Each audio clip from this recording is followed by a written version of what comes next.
Hello दोस्तों, welcome to KKC classes. कैसे हो आप लोग? उम्मीद करता हूँ स्वस्थ होंगे और अपनी लाइफ को एंजॉय कर रहे होंगे। दोस्तों, आज हम लोग क्लास 9th का बहुपद टॉपिक पढ़ने वाले हैं।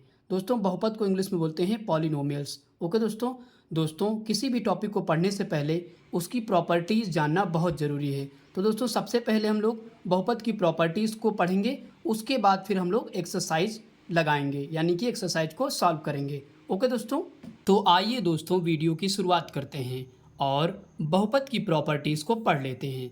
दोस्तों, हमारी पहली हेडिंग है चर। दोस्तों, चर किसे कहते हैं? जिनके मान बदलते रहते हैं उसे क्या कहते हैं दोस्तों? चर कहते हैं। जैसे एग्जाम्पल के रूप में X Y Z A B C आदि, और भी अपने हिसाब से एग्जाम्पल ले सकते हैं। ओके दोस्तों, इसके बाद अगली हेडिंग है अचर। अचर किसे कहते हैं? जिनके मान नहीं बदलते, यानी कि हमेशा एक समान रहते हैं, उन्हें क्या कहते हैं? अचर कहते हैं। एग्जाम्पल के रूप में 0, 1, 2, 3, 4, 5, 6 आदि, और भी अपने हिसाब से ले सकते हैं। ओके दोस्तों, इसके बाद दोस्तों हमारी अगली हेडिंग है बहुपद। बहुपद दोस्तों किसे कहते हैं? ऐसा बीजीय व्यंजक जिसमें चर की घात एक धनात्मक पूर्णांक हो उसे बहुपद कहते हैं। एक बार फिर से पढ़ते हैं। ऐसा बीजीय व्यंजक जिसमें चर की घात एक धनात्मक पूर्णांक हो उसे बहुपद कहते हैं। दोस्तों, यहाँ पे बात आई है धनात्मक पूर्णांक की, तो आइए दोस्तों इसको समझ लेते हैं। दोस्तों, धनात्मक पूर्णांक कौन कौन से होते हैं? दोस्तों, बीच में क्या होता है? 0 होता है। दाहिनी ओर वाली संख्या क्या होती है? प्लस में होती हैं। और बाईं ओर वाली संख्या काहे में होती है? माइनस में होती है। ओके दोस्तों, तो यहाँ पे बात कही गई है केवल धनात्मक पूर्णांक की, यानी कि बहुपद में जो भी पावर होगी, घात होगी, वो कैसी होगी? धनात्मक पूर्णांक होनी चाहिए। ओके दोस्तों, यानी कि माइनस वाली घात जो है वो नहीं होनी चाहिए। ओके दोस्तों, इसके बाद दोस्तों आगे देखते हैं। दोस्तों, बहुपद में हमने उदाहरण ले रखा है x³ - 4x + 3। दोस्तों, यह क्या है? बहुपद है हमारा। क्यों बहुपद है? क्योंकि इसकी पावर दोस्तों क्या है? धनात्मक पूर्णांक है, यानी कि यहाँ पे माइनस नहीं है। ओके दोस्तों, इसके बाद दूसरा उदाहरण देखते हैं। √3x² - 3 √16x + 18। तो यह भी क्या हो जाएगा? हमारा बहुपद हो जाएगा। और भी अपने हिसाब से उदाहरण ले सकते हो। ओके दोस्तों, इसके बाद दोस्तों आगे देखते हैं। दोस्तों, हमने यहाँ पे लिख रखा है कौन से बहुपद नहीं होंगे। तो दोस्तों, अक्सर पेपर में 1 नंबर का क्वेश्चन आता है कि इनमें से बताइए कि कौन सा बहुपद नहीं है। तो आइए दोस्तों, कौन से बहुपद नहीं होंगे यह भी जान लेते हैं। तो दोस्तों, यहाँ पे लिखा है 3x - 6 + 6x, यानी कि x की पावर, x क्या है? हमारा चर है। ओके दोस्तों, तो x की पावर -6 है, तो मैंने क्या कहा? उसकी पावर जो होनी चाहिए धनात्मक पूर्णांक होनी चाहिए। यहाँ पे क्या आ गया? माइनस आ गया, यानी कि धनात्मक नहीं है ये। ओके दोस्तों, तो ये क्या होगा? हमारा बहुपद नहीं होगा। ओके दोस्तों, इसके बाद दोस्तों यहाँ पे क्या लिखा है? x + 1/x। जब भी दोस्तों जो हमारा चर पद है वो अगर बटे में आ जाएगा तो वह भी क्या होगा? हमारा बहुपद नहीं होगा। ओके दोस्तों, इसके बाद दोस्तों अगला है 3√2 + 2√x। तो दोस्तों यहाँ पे क्या है? हमारा जो चर है वो क्या है? रूट में है। अगर दोस्तों हम इसको बाहर करेंगे तो यहाँ पे आइए देखते हैं। √x दोस्तों लिखा है, इसको बाहर करेंगे तो x की पावर जब हमेशा रूट हटता है तो वहाँ उसकी पावर क्या हो जाती है? 1/2 हो जाती है। ओके दोस्तों, जब भी दोस्तों 1/2 हुआ या 3/2 हुआ या 4/2 हुआ, यानी कि भिन्न के रूप में अगर उसकी पावर आएगी तो वह हमारा बहुपद नहीं होगा। ओके दोस्तों, तो यहाँ पे आपको समझ में आ गया होगा, यह भी हमारा क्या होगा? बहुपद नहीं होगा। ओके दोस्तों, इसके बाद दोस्तों y + 3/y है, यानी कि y + 3/y है। तो ये क्या हो गया? चर कहाँ चला गया? बटे में चला गया, यानी कि अपान में चला गया। तो यह भी हमारा बहुपद नहीं होगा। ओके दोस्तों, आई होप कि दोस्तों आपको समझ में आ गया होगा। इसके बाद हम लोग अगली हेडिंग पे चलते हैं। दोस्तों, हमारी अगली हेडिंग है संख्या के आधार पर बहुपद के प्रकार। तो आइए दोस्तों हम लोग ये भी देख लेते हैं संख्या के आधार पर बहुपद के कितने प्रकार होते हैं। तो यहाँ पे सबसे पहला प्रकार है एक पदी बहुपद। तो यहाँ पे दोस्तों एक पदी बहुपद किसे कहते हैं? जिसमें केवल एक पद हो। ओके दोस्तों, जैसे यहाँ पे 4x³ दोस्तों, यहाँ पे हम लोग पावर को नहीं देखेंगे, केवल हम लोग पद को देखेंगे, यानी कि टर्म को देखेंगे। तो 4x³ यहाँ पे कितने पद हैं? एक पद हैं। तो यह कैसा बहुपद होगा? एक पदी बहुपद होगा। यहाँ पे कितने पद? फिर से यहाँ पे एक पद, यहाँ भी एक पद, तो एक ऐसा बहुपद होगा? एक पदी बहुपद होगा। ओके दोस्तों, आई होप कि दोस्तों आपको समझ में आ रहा होगा। इसके बाद हमारा अगला होगा द्विपदी बहुपद। द्विपदी बहुपद में दोस्तों आपको पता है इसमें दो पद होने चाहिए, यानी कि एक ये पद और एक ये पद। तो ये कैसा पद हो जाएगा, कैसा बहुपद हो जाएगा, तो द्विपदी बहुपद हो जाएगा। ओके दोस्तों, यहाँ भी कितने पद हैं, 1 2, यानी कि 2 पद यहाँ भी हैं और 2 पद यहाँ भी हैं। ओके दोस्तों, तो यह कैसा बहुपद हो जाएगा, द्विपदी बहुपद हो जाएगा। इसके बाद दोस्तों त्रिपदी बहुपद, दोस्तों जिनमें कितने पद होने चाहिए, हमारे कितने पद, 3 पद होने चाहिए, यानी कि 1 2 3। तो जब 3 पद हो जाएंगे तो वह त्रिपदी बहुपद हो जाएगा। इसी तरीके से इसमें भी कितने पद हैं, 3 पद हैं। इसी तरीके से इसमें भी 3 पद हैं। ओके दोस्तों, और भी अपने हिसाब से एग्जाम्पल ले सकते हो। अगली हेडिंग है दोस्तों शून्य बहुपद। शून्य बहुपद दोस्तों किसे कहते हैं, जिसके सभी गुणांक शून्य हो उसे क्या कहते हैं, शून्य बहुपद कहते हैं। आइए दोस्तों इसको एक उदाहरण से समझते हैं। यहाँ पे लिखा हुआ है 0x³ माइनस 0x प्लस 0। तो दोस्तों यहाँ पे आपको दिख रहा है x³ का गुणांक कितना है, 0 है। x का गुणांक क्या है, 0 है, और यहाँ भी 0 है। यानी कि यहाँ पे दिख रहा है कि सभी के गुणांक क्या हैं, शून्य हैं, यानी कि 0 हैं। ओके दोस्तों, तो यह कैसा बहुपद होगा, शून्य बहुपद होगा। इसी प्रकार यह भी उदाहरण यही बता रहा है, यानी कि इसके गुणांक कैसे हैं, सभी क्या हैं, शून्य हैं। ओके दोस्तों, आई होप कि दोस्तों यहाँ तक आपको समझ में आ गया होगा। इसके बाद दोस्तों हमारी अगली हेडिंग है गुणांक। दोस्तों गुणांक को इंग्लिश में बोलते हैं कोफिशिएंट। तो आइए दोस्तों गुणांक को हम लोग उदाहरण से समझते हैं। तो यहाँ पे दोस्तों लिखा हुआ है 3x² minus 3x plus 5। Okay दोस्तों, तो दोस्तों जैसे आपसे पूछे कि x² का गुणांक बताइए, या फिर x का बताइए, या x³ का बताइए, वो किसी का भी पूछ सकता है। ओके दोस्तों, तो जिसका भी पूछेगा उसके गुणे में जो भी अंक लिखा रहेगा वही हमारा क्या कहलाएगा, गुणांक कहलाएगा। ओके दोस्तों, जैसे आपसे पूछे कि x² का गुणांक बताइए, तो दोस्तों x² के गुणांक में क्या लिखा हुआ है, गुणे में तो 3 लिखा हुआ है। ओके दोस्तों, तो 3 हमारा जो क्या हो जाएगा, x² का गुणांक हो जाएगा। ओके दोस्तों, जैसे आपसे पूछ ले कि x का गुणांक बताइए, तो x के गुणे में क्या लिखा हुआ है, 3 लिखा हुआ है कि नहीं, तो यहाँ पे -3 लिखा हुआ है। ओके दोस्तों, तो -3 हमारा क्या हो जाएगा, x का गुणांक हो जाएगा। ओके दोस्तों, इसी प्रकार आपसे क्वेश्चन पूछे जाते हैं। जैसे मान लिया आपसे पूछ लिया कि x³ का गुणांक बताइए, तो क्या हो जाएगा, x³ का गुणांक 8 हो जाएगा। इसी प्रकार जैसे मान लिया कि यहाँ पे x का पूछ ले, तो x का गुणांक क्या हो जाएगा दोस्तों, 1 हो जाएगा। कितना हो जाएगा, 1। दोस्तों कोई भी अंक नहीं होता तो उसके मल्टीप्लाई में हमेशा गुणे में 1 लिखा होता है। ओके दोस्तों, आई होप कि दोस्तों आपको समझ में आ गया होगा। इसके बाद दोस्तों हम लोग प्रश्नावली को सॉल्व करेंगे। आइए दोस्तों बहुपद की प्रश्नावली 2.1 को हम लोग सॉल्व करते हैं।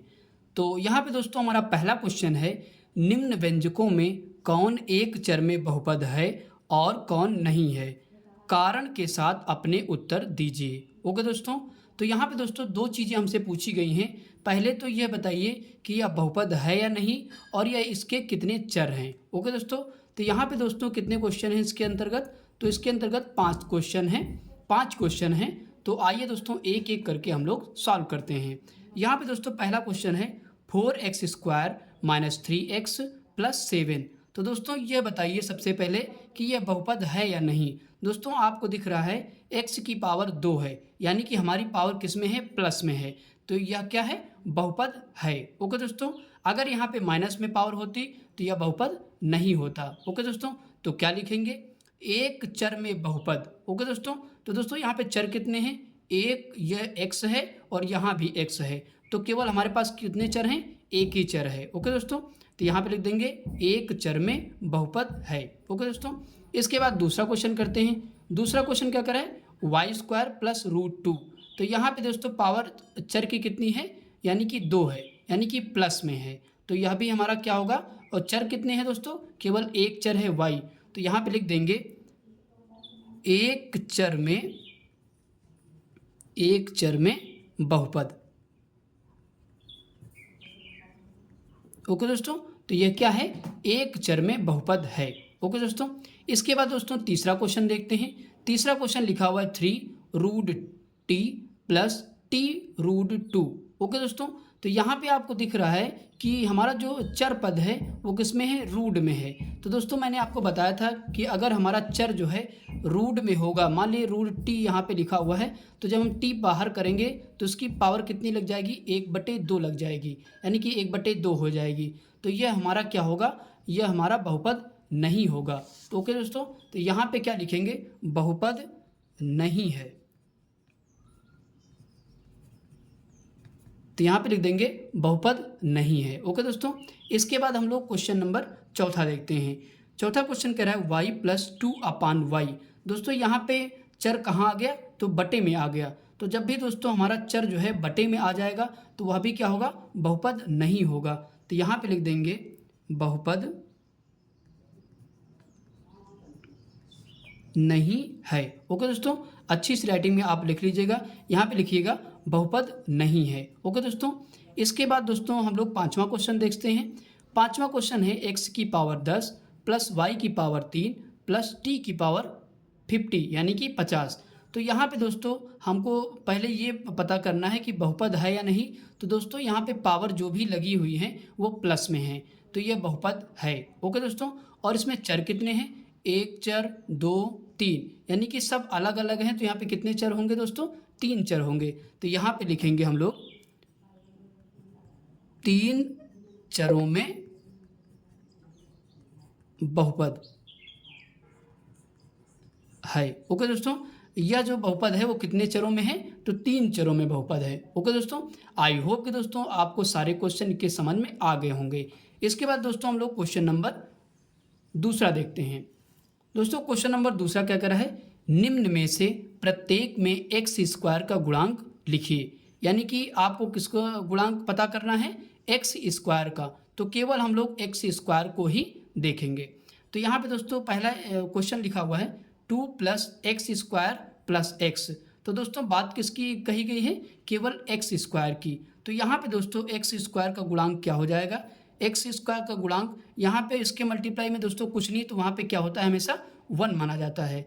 तो यानी कि एक्स स्क्वायर का गुणांक क्या हो जाएगा, यहाँ पे 1 हो जाएगा, यही हमारा आंसर हो जाएगा। ओके दोस्तों, इसके बाद दूसरा क्वेश्चन देखते हैं। 2 minus x square plus x cube लिखा हुआ है। तो यहाँ पे किसको देखेंगे, एक्स स्क्वायर के गुणांक को। यहाँ पे एक्स स्क्वायर का गुणांक क्या होगा दोस्तों, तो यहाँ पे एक्स स्क्वायर का गुणांक होगा -1 हो जाएगा। ओके दोस्तों, इसके बाद दोस्तों क्वेश्चन नंबर तीसरा देखते हैं। π/2 यानी कि π/2 एक्स स्क्वायर प्लस एक्स लिखा हुआ है। तो हमें किसका गुणांक पूछा गया है, एक्स स्क्वायर का गुणांक पूछा गया है। तो एक्स स्क्वायर के गुणे में क्या लिखा हुआ है, π/2 लिखा हुआ है। तो यहाँ पे लिख देंगे π/2। तो ये हमारा क्या हो जाएगा, आंसर हो जाएगा। ओके दोस्तों, इसके बाद हम लोग क्वेश्चन नंबर चौथा देखते हैं। यहाँ पे लिखा है √2x - 1। तो दोस्तों यहाँ पे आपको दिख रहा है कि एक्स स्क्वायर यहाँ पे है ही नहीं। तो यहाँ पे एक्स स्क्वायर का गुणांक दोस्तों क्या हो जाएगा, 0 हो जाएगा। ओके दोस्तों, जब एक्स स्क्वायर वहाँ पे नहीं रहेगा तो उसका गुणांक क्या हो जाएगा, वहाँ पे 0 हो जाएगा। ओके दोस्तों, आई होप कि दोस्तों यहाँ तक आपको समझ में आ गया होगा। इसके बाद दोस्तों क्वेश्चन नंबर हम तीसरा देखते हैं। क्वेश्चन नंबर दोस्तों तीसरा क्या कह रहा है, 35 घात के द्विपद का और 100 घात के एक पदी का एक एक उदाहरण दीजिए। तो दोस्तों यहाँ पे दो उदाहरण हमको बताने हैं। पहले 35 पावर होनी चाहिए और उसमें पद कितने होने चाहिए, 2 पद होने चाहिए। इसके बाद उसकी घात कितनी होनी चाहिए, 100 होनी चाहिए और उसका एक पद होना चाहिए, केवल एक। तो यहाँ पे आइए दोस्तों इसको सॉल्व करते हैं। यहाँ पे अगर सबसे पहले क्वेश्चन इस वाले की बात करें तो यहाँ पे लिखेंगे 3x की पावर 35 माइनस कितना लिख देंगे, 4 लिख देंगे। यानी कि हमारे इसमें कितने पद हैं, द्विपद की बात कर रहा है। तो यहाँ पे एक पद हो गया और 2 पद हो गए। 2 पद हैं कि नहीं, तो इसकी पावर दोस्तों हम देख लेते हैं। पावर कितनी हमने लगाई, 35। तो यहाँ पे घात कितनी होनी चाहिए, 35 होनी चाहिए। तो हमारी पावर भी 35 है और हमें 2 पद लिखना था, वो भी हमने लिख दिया। तो यहाँ पे पहला एग्जाम्पल हमारा हो चुका है। ओके दोस्तों, अब दोस्तों इसकी पावर हम लोग देख लेते हैं। इसकी पावर दोस्तों कितनी होनी चाहिए, 100 होनी चाहिए। तो यहाँ पे हम लोग यह भी देख लेते हैं। यहाँ पे लिखेंगे √2 कि y ले लिया हमने, चर पद में y ले लिया और इसकी पावर कितनी लगा देंगे, 100 लगा देंगे। ओके दोस्तों, इसमें पद कितने होने चाहिए, केवल एक पद होना चाहिए। तो यहाँ पे हमारा कितना पद है, केवल एक पद है पूरा, और इसकी पावर हमने क्या ले लिया, 100 ले लिया। यहाँ पे 100 घात कह रहा है ना, तो हमने 100 घात यहाँ पे ले लिया। ओके दोस्तों, तो यहाँ पे दोनों उदाहरण हमने लिख दिए हैं। दोस्तों यहाँ पे आपको ये चीज़ ध्यान रखना है कि क्वेश्चन में आपको ये नहीं कहा गया है कि चर कौन सा लेना है और अचर कौन सा लेना है।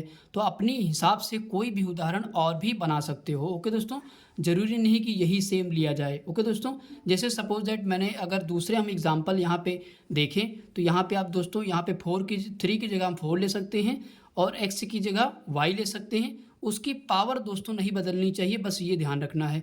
और यहाँ पे दोस्तों हम +5 कर सकते हैं। ओके दोस्तों, यह भी एग्जाम्पल माना जाएगा। ओके दोस्तों, जैसे इसका अगर हम बनाएं तो यहाँ पे देख सकते हैं कि 5z यहाँ पे लिख सकते हैं पावर 100। दोस्तों पावर नहीं बदलनी चाहिए, पावर वही रहेगी, बस उसका यह भी एग्जाम्पल हो जाएगा। ओके दोस्तों, यहाँ पे क्या लिखा मैंने, 5z की पावर 100, 4y की पावर 35 + 5। यहाँ पे दोस्तों 2 पद हैं, एक ये है एक ये है, और यहाँ पे दोस्तों पावर 100 है तो यह भी एक पद है यहाँ पे, तो यह भी आंसर हो जाएगा। आइए दोस्तों इसके बाद क्वेश्चन नंबर 4 देखते हैं। क्वेश्चन नंबर 4 क्या कह रहा है, निम्न बहुपदों में से प्रत्येक बहुपद की घात लिखिए। यानी कि हमको इस सभी क्वेश्चनों में ये बताना है कि उसकी पावर कितनी है। ओके दोस्तों, तो आइए पहला क्वेश्चन देखते हैं। 5x³ + 4x² + 7x। तो दोस्तों यहाँ पे हमको क्या बताना है, इसमें सबसे बड़ी पावर दोस्तों कौन सी है। तो यहाँ पे दोस्तों सबसे बड़ी पावर कौन सी है, 3 है। तो दोस्तों इसमें अधिकतम से अधिकतम पावर जो भी होगी वह हम यहाँ पे लिखेंगे। तो यहाँ पे दोस्तों पावर सबसे बड़ी कौन सी है, 3 है। तो यहाँ पे घात दोस्तों कितनी हो जाएगी, 3 हो जाएगी। ओके दोस्तों, इसके बाद दूसरा क्वेश्चन करते हैं। दूसरा क्वेश्चन लिखा हुआ है 4 - y²। तो दोस्तों यहाँ पे पावर कितनी है, 2 पावर है, तो यहाँ पे घात कितनी हो जाएगी, 2 हो जाएगी। ओके दोस्तों, इसके बाद दोस्तों क्वेश्चन है 5t - √7। यहाँ पे पावर दोस्तों कितनी है, t की पावर दोस्तों कोई पावर नहीं है, तो वहाँ पे दोस्तों हमेशा क्या होती है, पावर 1 मानी जाती है। ओके दोस्तों, तो यहाँ पे घात कितनी है, 1 हो जाएगी। ओके दोस्तों, इसके बाद दोस्तों हम लोग चौथा क्वेश्चन देखते हैं। चौथा क्वेश्चन है 3, यानी कि हमारे 3 बहुपद में कितनी घात है। तो दोस्तों यहाँ पे कोई भी घात नहीं लगी हुई, तो यहाँ पे घात कितनी हो जाएगी, 0 हो जाएगी। ओके दोस्तों, आई होप कि दोस्तों आपको समझ में आ गया होगा। इसके बाद दोस्तों हम लोग क्वेश्चन नंबर 5 देखते हैं। क्वेश्चन नंबर 5 क्या कह रहा है, निम्न बहुपदों में कौन कौन बहुपद रैखिक हैं, कौन कौन द्विघात हैं और कौन कौन त्रिघात हैं। दोस्तों आपको बताना है इसमें बहुपद रैखिक है या द्विघात है या त्रिघात है। ओके दोस्तों, तो आइए दोस्तों पहला क्वेश्चन सॉल्व करते हैं। पहला क्वेश्चन लिखा हुआ है x² + x। दोस्तों इसमें कितनी पावर है, 2 पावर है, तो कैसा बहुपद हो जाएगा, द्विघात बहुपद हो जाएगा। ओके दोस्तों, पावर देखिए और उसके बाद बहुपद को लिख दीजिए। ओके दोस्तों, यहाँ पे दोस्तों कितना है, क्या क्वेश्चन कह रहा है, x - x³। तो दोस्तों पावर कितनी है, x³ है, यानी कि पावर 3 है, तो कैसा बहुपद हो जाएगा, त्रिघात। तो यहाँ पे लिख देंगे त्रिघात बहुपद। ओके दोस्तों, आई होप कि दोस्तों दोनों क्वेश्चन आपको समझ में आ गए होंगे। इसके बाद दोस्तों क्वेश्चन तीसरा क्या कह रहा है, y + y² + 4। दोस्तों पावर कितनी है, 2 है, तो कैसा बहुपद होगा, द्विघात बहुपद होगा। तो यहाँ पे लिख देंगे द्विघात बहुपद। ओके दोस्तों, इसके बाद क्वेश्चन नंबर चौथा देखते हैं। क्वेश्चन नंबर चौथा क्या कह रहा है, 1 + x। दोस्तों इसकी पावर कितनी है, यानी कि घात कितनी है, तो 1 घात है। आपको पता है दोस्तों कोई भी पावर नहीं होती तो वहाँ पे पावर हमेशा 1 मानी जाती है। तो यह कैसा बहुपद हो जाएगा, तो दोस्तों रैखिक बहुपद हो जाएगा। कैसा बहुपद, रैखिक बहुपद। तो दोस्तों यह रैखिक बहुपद हो जाएगा। दोस्तों आपको पता है रैखिक बहुपद किसे कहते हैं, जिसकी पावर क्या हो, 1 हो, उसे रैखिक बहुपद कहते हैं। इसके बाद दोस्तों यहाँ पे है 3t। दोस्तों यहाँ पे कितनी पावर है, दोस्तों केवल यहाँ पे 1 पावर है, तो क्या लिखेंगे, रैखिक बहुपद। तो दोस्तों कैसा बहुपद हो जाएगा, रैखिक बहुपद हो जाएगा, क्योंकि इसकी पावर क्या है, 1 है। इसके बाद छठवां क्वेश्चन देखते हैं। यहाँ पे लिखा हुआ है बहुपद r²। दोस्तों पावर कितनी है, 2 पावर है, तो ये कैसा बहुपद होगा, द्विघात बहुपद हो जाएगा। ओके दोस्तों, इसके बाद क्वेश्चन नंबर 7वां देखते हैं। यहाँ पे 7वां क्वेश्चन नंबर लिखा हुआ है 7x³। दोस्तों यहाँ पे पावर कितनी है, तो यहाँ पे पावर 3 है, तो यानी कि कैसा बहुपद हो जाएगा, त्रिघात बहुपद। ओके दोस्तों, आई होप कि दोस्तों यहाँ तक आपको समझ में आ गया होगा। तो आइए दोस्तों इसके बाद हम लोग क्वेश्चन नंबर 6 करते हैं। क्वेश्चन नंबर 6 क्या कह रहा है, निम्न बहुपदों में कौन कौन से एक चर वाले हैं और कौन कौन से दो चर वाले बहुपद हैं। दोस्तों इसमें केवल हमको ये पता करना है कि एक चर वाले बहुपद कौन कौन से हैं और दो चर वाले बहुपद कौन कौन से हैं। ओके दोस्तों, तो यहाँ पे दोस्तों पहला क्वेश्चन हमारा लिखा हुआ है x square minus x y plus 7y²। दोस्तों यहाँ पे एक्स 2 बार है, एक्स चाहे जितनी बार हो गिना केवल एक चर में ही जाएगा। ओके दोस्तों, और y चाहे जितनी बार हो गिना केवल एक ही बार जाएगा। तो यहाँ पे दोस्तों कितने चर हैं, एक x चर है और एक y चर है। तो यहाँ पे लिखेंगे दोस्तों दो चर में बहुपद। ओके दोस्तों, यहाँ पे कितने चर हैं, एक x है और एक y है, यानी कि दो चर में बहुपद है। ओके दोस्तों, इसमें देखिए यहाँ पे x कितनी बार है, एक ही बार, तो एक चर ये हो गया, इसके बाद t है तो ये दो चर हो गए। ओके दोस्तों, कितने चर होंगे इसमें, दो चर हो गए। तो यहाँ भी लिख देंगे दो चर में बहुपद। तो यह कितने चर में बहुपद हो जाएगा, दो चर में। ओके दोस्तों, इसके बाद क्वेश्चन नंबर तीसरा करते हैं। यहाँ पे दोस्तों कितने चर हैं, यहाँ पे केवल t ही सब में नज़र आ रहा है, यानी कि t, यहाँ भी t, यहाँ भी t। तो यहाँ पे कितने चर हैं दोस्तों, केवल एक चर है। तो यहाँ पे लिखेंगे एक चर में बहुपद, एक चर में बहुपद। इसके बाद क्वेश्चन नंबर चौथा देखते हैं। इसमें दोस्तों कितने चर हैं, एक x है और एक y है और एक z है। तो इसमें दोस्तों तीन चर हैं। तो यहाँ पे लिखेंगे तीन चरों में बहुपद। ओके दोस्तों, तो कितने चरों में बहुपद है, तो तीन चर में बहुपद है। ओके दोस्तों, आई होप दोस्तों यहाँ तक आपको समझ में आ गया होगा। आइए दोस्तों इसके बाद क्वेश्चन नंबर 7वां देखते हैं। क्वेश्चन नंबर 7वां क्या कह रहा है, निम्न व्यंजकों में से बहुपद को पहचानिए। दोस्तों इसमें टोटल कितने क्वेश्चन हैं, 6 क्वेश्चन हैं। इसमें दोस्तों ये बताना है कौन सा बहुपद है और कौन सा नहीं है। तो यहाँ पे दोस्तों पहला क्वेश्चन लिखा हुआ है f(x) बराबर 4x³ minus x square minus 3x plus 7। तो दोस्तों यहाँ पे आपको दिख रहा है कि जो भी पावर हैं वो प्लस में है। ओके दोस्तों, तो यह हमारा क्या हो जाएगा, बहुपद है। तो यहाँ पे लिख देंगे बहुपद है। ओके दोस्तों, तो यह बहुपद हमारा क्या है। इसके बाद दूसरा क्वेश्चन करते हैं, g(x) बराबर 2x³ minus 3x² plus √x minus 1। Okay दोस्तों, तो यहाँ पे दोस्तों ये तो पावर हमारी प्लस में है, लेकिन यहाँ पे जो चर पद है हमारा रूट में आ गया है। ओके दोस्तों, तो ये हमारा क्या हो जाएगा, बहुपद नहीं होगा। दोस्तों आपको मैंने बताया था कि रूट अगर x में है तो इसको बाहर करोगे तो 1/2 पावर इसकी लग जाती है, यानी कि हो जाती है।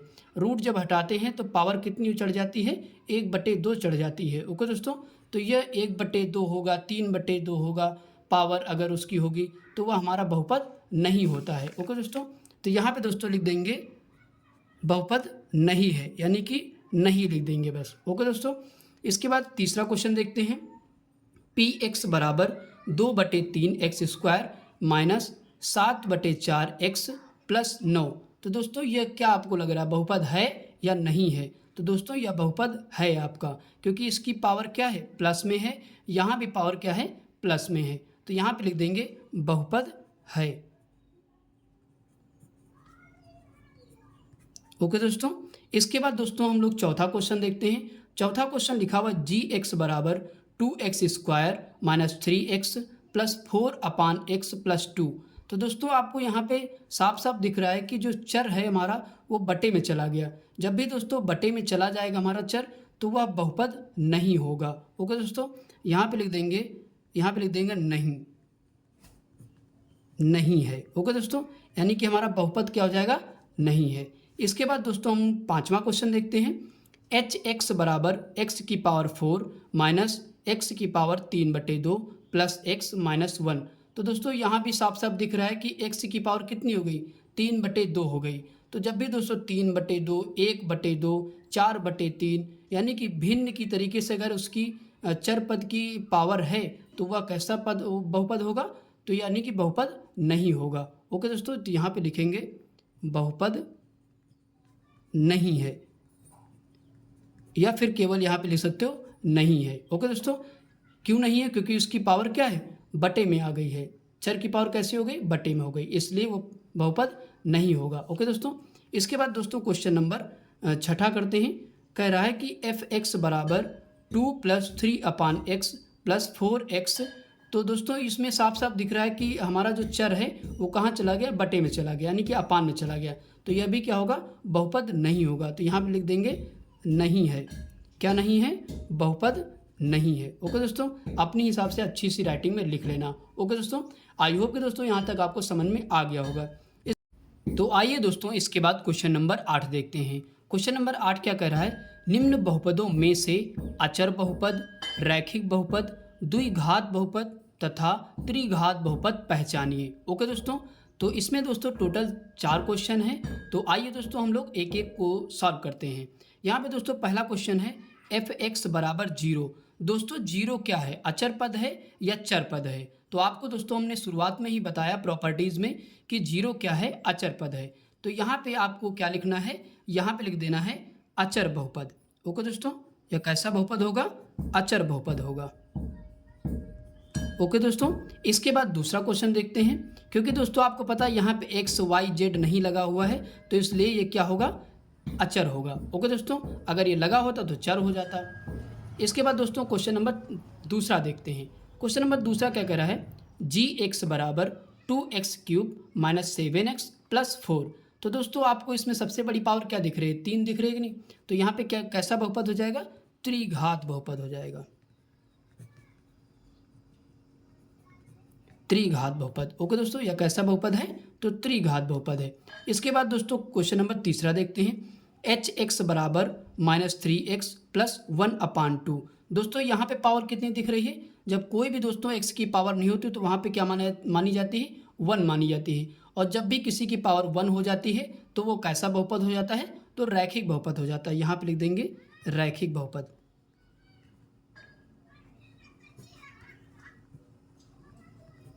ओके दोस्तों, इसके बाद हम लोग क्वेश्चन नंबर चौथा देखते हैं। क्वेश्चन नंबर चौथा लिखा पी एक्स बराबर 2x² - x + 4। ओके दोस्तों, तो यहाँ पे दोस्तों पावर कितनी है, तो पावर हमारी जो बड़ी पावर है वो केवल 2 है। तो यहाँ पे कैसा बहुपद हो जाएगा, तो लिखेंगे द्विघात बहुपद। ओके दोस्तों, तो यह दोस्तों अंतिम क्वेश्चन था इस एक्सरसाइज का। आई होप कि दोस्तों आपको ये एक्सरसाइज अच्छे से समझ में आ गई होगी।